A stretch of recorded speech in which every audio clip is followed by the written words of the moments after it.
E aí galera, show do YouTube.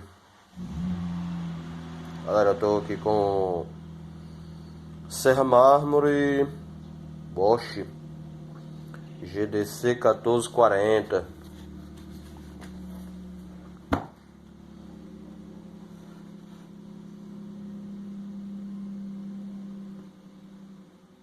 Essa Serra Mármore, ela tá com rolamento quebrado.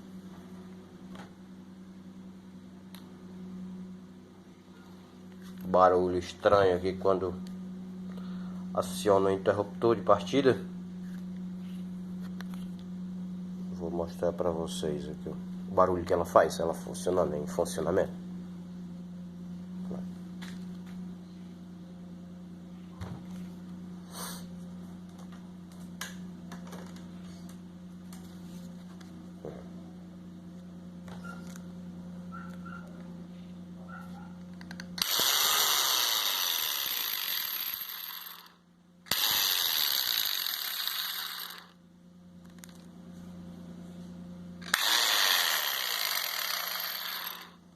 Eu não vou nem colocar mais vezes, porque danifica, né?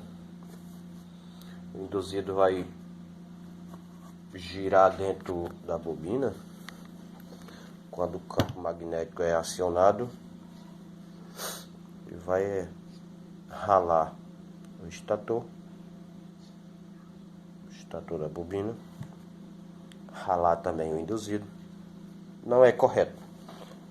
Fez barulho estranho, percebeu que foi rolamento que quebrou, não aciona mais o interruptor, que vai só forçar, só acabar, só prejudicar e tentar causar mais prejuízos, né?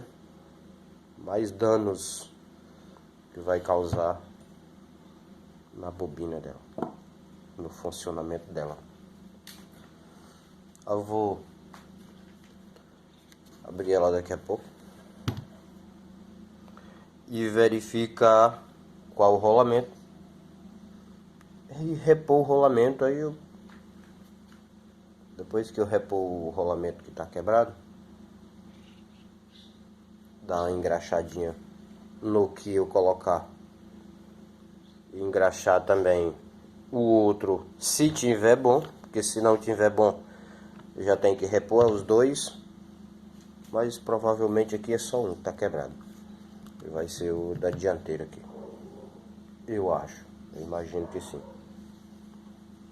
Vou repor o que tiver quebrado, e o outro, se tiver ruim, se tiver gasto, eu mostro pra vocês em funcionamento, ela trabalhando bonitinho.